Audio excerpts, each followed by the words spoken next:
baby na we sorry only party bi ni asem na to baby say 2024 no say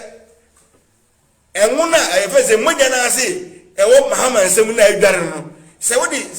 efese agadwade no akohoro ni na ohunhun wawie na fe de asada ne ngosan to betime san ba me nyame ka kire wo na san ba boko say nyame sem me ka kire mo say emoja na mahoro into besan wini that's all o wie ya no ko tra so dem na we asore san ne ka nyame difo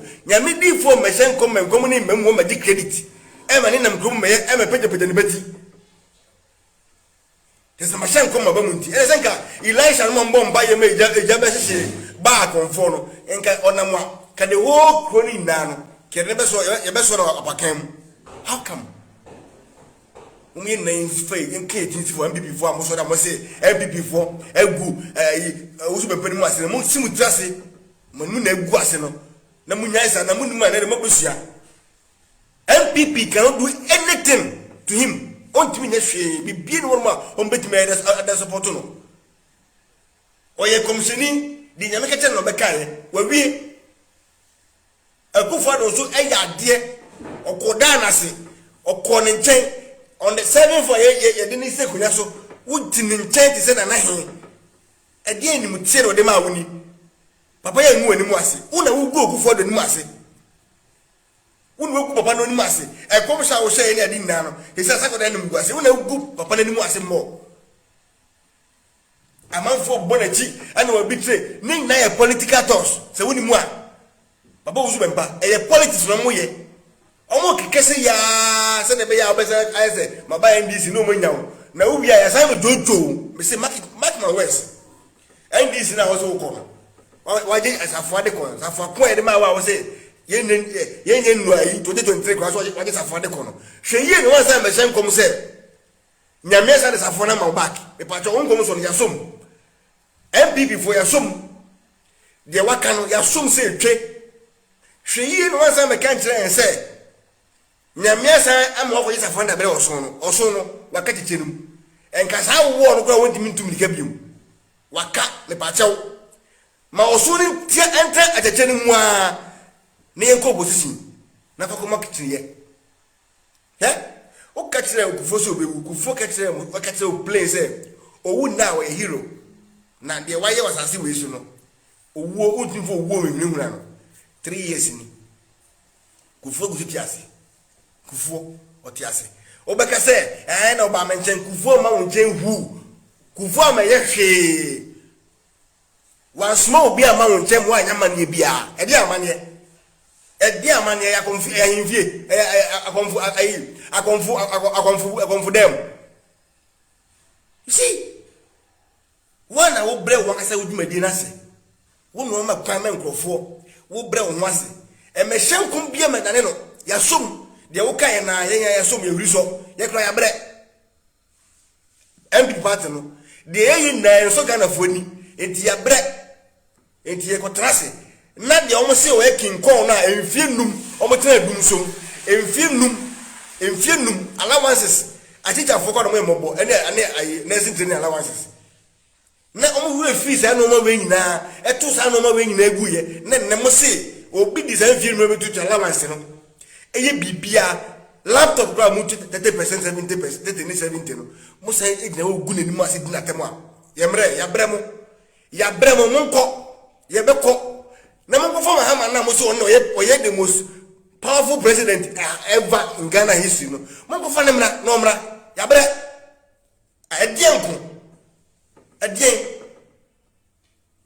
adien se wonu se mo amotuwe mo mekan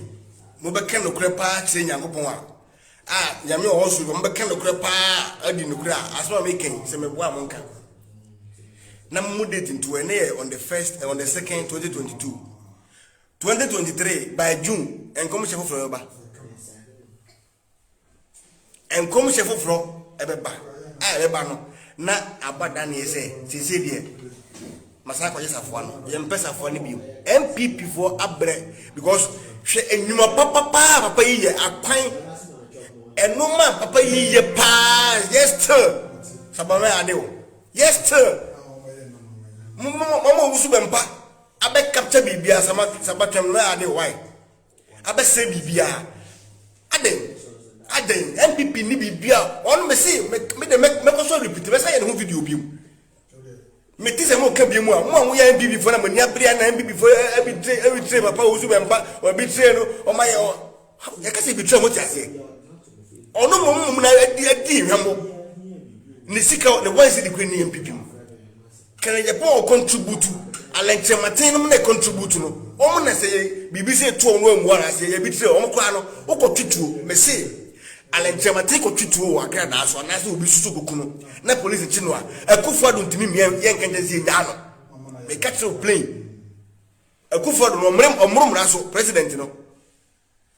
na mo me entrance ne enwini na mo me nyai obi o ye Asem messenger me nya me de Asem share na so meka o be ka Asem ni wie ya wo se no so yen san fo se pa kamu ne so awo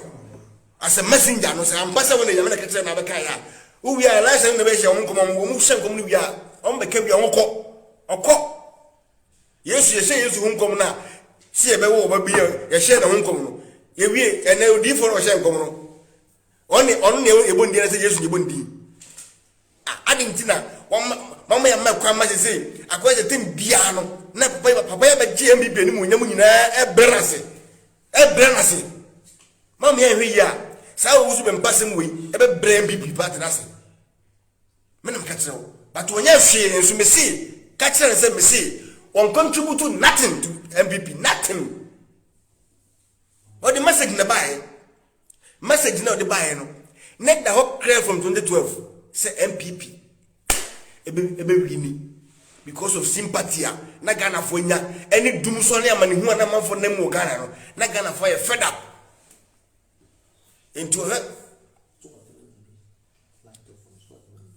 na so mu na tram bi dum so mfi numu na e wono hwan na enim it na e trend na e koso say e ye denya MDB na because na Ghana uduru ba bia no bia e fed up very fed up it no e dey nkom hye so na so na to say so when we near yes na so na and e o predict ye ano de na so na to so no me say match one day me say we dey go be some handed mama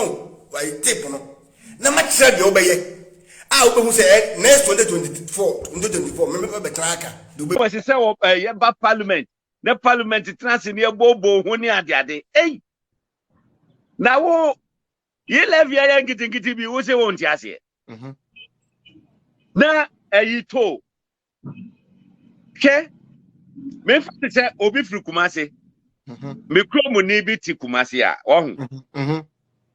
na wo be sia kwachi avia wonim to obetwa o tu firi Kumase pe odu Kubase a obetwa to oba no oyadu agina mu a obetwa to mienu odu amasama a obetwa to miensa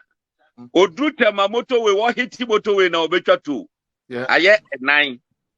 otwamu na odru a chopolia obetwa to enum odru sugakopa wasetwa to insia eti so kita 4x4 a won kono na to nkwano watwa 6 Ghana cedis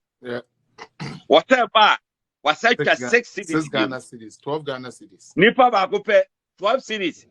se wati Kumase no wasi o kodi kroma kofa na de asa dane ne ho aba wo mra no apart from petrol ene ne ka ho nyina no na to nko a wotwa 12 cedis sa 12 cedis ni nyina no emu 20% be say be 2 cedis something equal 3 cedis ni aka nyina no eko NDC for botom grading ankopon etina no muti opposition wo mo ano dendenden ya wo mu didi me no mo cancel